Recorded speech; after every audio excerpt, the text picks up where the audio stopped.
চাকরি প্রত্যাশী আমার ভাই ও বোনেরা, আশা করি আপনারা সকলে ভালো আছেন, আমিও ভালো আছি। এখন বিষয়বস্তুটা হলো, বাংলাদেশ পরিসংখ্যান ব্যুরোতে একটা নিয়োগ বিজ্ঞপ্তি প্রকাশ করেছে। এখানে অফিস সহায়ক পদে ৭৭টি শূন্যপদ রয়েছে। বাংলাদেশের ৬৪ জেলা থেকে আপনারা অ্যাপ্লাই করতে পারবেন, আবেদন করার সুযোগ রয়েছে। এখন বিষয়বস্তুটা হলো, আপনারা অনেকে জানতে চাচ্ছেন, ভাই এই অফিস সহায়কে আমরা আবেদন করলাম, যখন আপনার চাকরিটা হবে, চাকরি হওয়ার পর পোস্টিংটা আসলে কোথায় হবে সেই বিষয়ে একটা ভিডিও তৈরি করুন।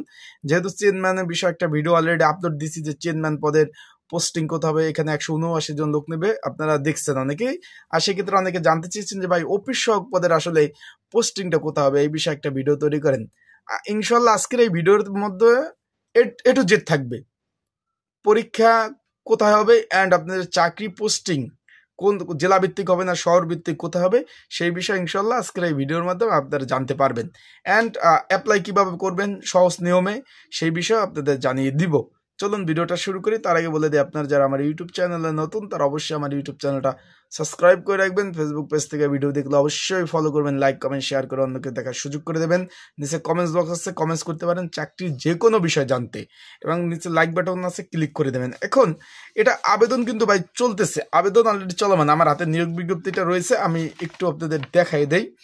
স্ক্রিনের উপরে দেখতেছেন আবেদন চলমান। এই যে এটা কিন্তু মার্চ মাস, এপ্রিল মাসের 5 তারিখ, আবার বলতে এপ্রিল মাসের 5 তারিখ পর্যন্ত আবেদন চলবে। বিষয়বস্তুটা আপনারা বুঝতে পারছেন ভাই, এপ্রিল মাসে 5 তারিখ পর্যন্ত চলবে। তার মানে এটা আজকে হইলো আপনার সারাদিন 18 তারিখ, আর এখানে 12 দিন হবে, 17 দিন সময় আছে। এখন এখানে অফিস সহায়ক পদ ৭৭ জন লোক নেবে। এখানে শুধুমাত্র মাধ্যমিক পাস হলে আপনারা অ্যাপ্লাই করতে পারবেন। আর যারা মাদ্রাসা থেকে পড়াশোনা করছেন, জেনারেল লাইনে যারা আছেন, মাদ্রাসা থেকে যারা পড়াশোনা করছেন তারা দাখিল পাস, এবং এমনি যারা পড়াশোনা করছেন তারা মাধ্যমিক পাস। ভোকেশনাল থেকে যারা পড়াশোনা করছেন তারাও অ্যাপ্লাই করতে পারবেন, সকলে অ্যাপ্লাই করতে পারবেন। এখন এই যে অফিস সহায়ক পদ, এটা মূলত হলো ৪র্থ শ্রেণীর চাকরি। সরকারি চাকরির যে শ্রেণী বিভাগ রয়েছে, প্রথম, দ্বিতীয়, তৃতীয়, চতুর্থ, এটা ৪র্থ শ্রেণীর চাকরি। এবং বেতন গ্রেড হিসাব করলে সরকারি চাকরি ১ থেকে ২০ নাম্বার গ্রেডের চাকরি রয়েছে। এখানে ২০তম গ্রেডের বেতন ৮,২৫০ টাকা থেকে ২০,০১০ টাকা। অ্যান্ড এটা কিন্তু ২০১৫ সালে যে সরকারি যে পে স্কেল ঘোষণা করছে সেই মোতাবেক কিন্তু বেতন পাবেন। বিষয়টা ভাই বুঝতে পারছেন, ছেলে মেয়েও আবেদন করতে পারবেন। এখন এটা কিন্তু অলরেডি আবেদন চলতেছে। এখন অনেকে জিজ্ঞেস করছেন যে ভাই এটা পোস্টিং কোথায়। আমার হাতে রয়েছে এখন এই যে বাংলাদেশ পরিসংখ্যান ব্যুরো, এটা কিন্তু সম্পূর্ণ সরকারি চাকরি ভাই।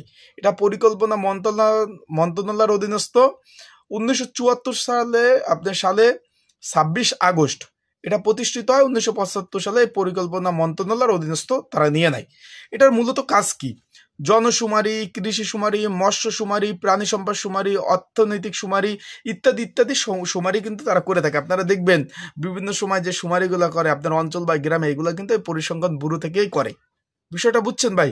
এই শুমারির সময় দেখবেন কিছু বাইরে থেকে শিক্ষিত যুবক যুবতী ছেলে মেয়ে তাদের নেয়, একটা ২ মাস ১ মাসের জন্য একটা সম্মানী দিয়ে থাকে, ১০-১৫ হাজার টাকা বেতন দিয়ে থাকে, এরকম অস্থায়ীভাবে নেয়। তখন তাদের সাথে কিন্তু দেখবেন যে সরকারি একজন লোক থাকে, চেয়ারম্যান থাকে, তারা দিক নির্দেশনা দিয়ে থাকে। এখন এইখানে অফিস রয়েছে কি এদের, কিন্তু আমি এটা বলতে বাংলাদেশে মোট কিন্তু বিভাগ রয়েছে ৮টি বিভাগ রয়েছে। যেরকম আপনার ঢাকা, খুলনা, রাজশাহী, রংপুর, চট্টগ্রাম, সিলেট, ময়মনসিংহ, এখানে ৪৮৯টি উপজেলায় তাদের অফিস রয়েছে। উপজেলায় বা থানায় তাদের অফিস রয়েছে, বুঝলেন ভাই? তারপর তো হেড অফিস রয়েছে, জেলা পর্যায়ে রয়েছে। এখন অফিস সহায়ক পদের আপনাদের চাকরি হলে কিন্তু এই থানা, উপজেলায়, বিভাগীয় শহরে যে কোনো জায়গায়, হেড অফিস থেকে শুরু করে, এটা হেড অফিস কিন্তু ঢাকা ভাই, যে কোনো জায়গায় কিন্তু আপনাদের পোস্টিং হবে। যে কোনো স্থানে যে কোনো জায়গায় আপনাদের পোস্টিং হবে। এই নিয়ে আপনাদের টেনশন করার কোনো কারণ নাই।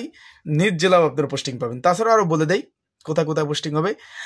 যেহেতু অ্যাপ্লাইটা চলতেছে, কেউ যদি নির্ঝামেলায় ত্রুটিমুক্ত, দোকানের ঝামেলা এড়ায় না, তারপর আপনাদের পেমেন্টের ঝামেলা এড়াতে একদম নির্ঝামেলা যদি কেউ অ্যাপ্লাই করতে চান, স্ক্রিনের উপর হোয়াটসঅ্যাপ নাম্বার রয়েছে, ডিসক্রিপশন বক্সে নাম্বার রয়েছে, এই নাম্বার আমার সাথে যোগাযোগ করতে পারেন। যোগাযোগ করলে কিভাবে অ্যাপ্লাই করতে হবে, অ্যাপ্লাই নিয়মাবলী, সকল বিষয় আমি আপনাদের বলে দেবো। সেই ক্ষেত্রে আপনারা আমার সাথে যোগাযোগ করেন। স্ক্রিনের উপর হোয়াটসঅ্যাপ নাম্বার, ডিসক্রিপশন নাম্বার, এই নাম্বারে যোগাযোগ করলে অ্যাপ্লাই নিয়মাবলী সব কিছু বলে দেবো। আর যারা অলরেডি আবেদন করছেন বা করবেন, পড়াশোনার জন্য প্রস্তুতিমূলক প্রিপারেশনের জন্য সাজেশন রয়েছে। স্ক্রিনের উপর যে নাম্বার ডিসক্রিপশন বক্সে, এটা বাংলা লিঙ্ক নাম্বার, এই নাম্বারটা 24 ঘন্টায় খোলা রয়েছে। এই নাম্বারে আমার সাথে যোগাযোগ করে সাজেশন নিয়ে পড়তে পারবেন। এখন তার মানে আমি আপনাদের বোঝাতে সক্ষম হয়েছি যে বিভাগীয় শহর, জেলা পর্যায়ে, উপজেলা পর্যায়ে, থানা পর্যায়ে, বাংলাদেশের যে কোনো জায়গায় আপনার পোস্টিং হওয়ার সম্ভাবনা রয়েছে। সেক্ষেত্রে পোস্টিং নিয়ে কোনো ঝামেলা হবে না। আপনি নিজ জেলা, অনেকে বলছেন যে ভাই নিজ জেলায় কি পোস্টিং আসা যায়? জি ভাই, প্রথম অবস্থা আসতে পারবে না, পরবর্তীতে নিজ জেলায় আর নিজ থানায়, নিজ উপজেলায় চাকরি হওয়ার পরে পোস্টিং নিয়ে আপনারা আসতে পারবেন। এখানে বেশ মোট 26 ক্যাটাগরি নিয়োগ বিজ্ঞপ্তি চলতেছে। কেউ যদি অ্যাপ্লাই করতে চান তাহলে অবশ্যই যোগাযোগ করবেন আমার সাথে। আর পোস্টিং এর বিষয়টা বলতে, এখন পরীক্ষা কোথায় হবে অনেকে জিজ্ঞেস করছেন, তাই একটু বলে দেই। পরীক্ষাগুলো ঢাকাতে হবে। ঢাকার বিভিন্ন, এখন বলবেন যে ভাই ঢাকা কোথায়, অনেকে বোকার মতো প্রশ্ন করেন। ভাই ঢাকার বিভিন্ন স্কুল অ্যান্ড কলেজে, এখন জিজ্ঞেস করবেন ভাই কোন স্কুল অ্যান্ড কলেজে, যে কোনো স্কুল অ্যান্ড কলেজে আপনার ফোনে SMS যাবে। SMS যাওয়ার পরে পরীক্ষার আগে আপনার ফোনে SMS যাবে, ইউজার আইডি পাসওয়ার্ডের মাধ্যমে আপনারা কিন্তু অ্যাডমিট কার্ড ডাউনলোড করতে পারবেন। সেই অ্যাডমিট কার্ডের উপরে লেখা থাকবে কোথায় পরীক্ষা হচ্ছে, আপনারা কি বিষয়, কত ঘন্টা পরীক্ষা হচ্ছে, সব বিষয় হবে, সব বিষয় কিন্তু লেখা থাকবে। আপনারা সুন্দরভাবে সেইগুলা কিন্তু দেখতে পারবেন। আশা করি বুঝতে পারছেন। যারা আবেদন করবেন যোগাযোগ করবেন, আমার এই হোয়াটসঅ্যাপ নাম্বারে সাজেশন লাগলে নিয়ে পড়তে পারেন। আসসালামু আলাইকুম।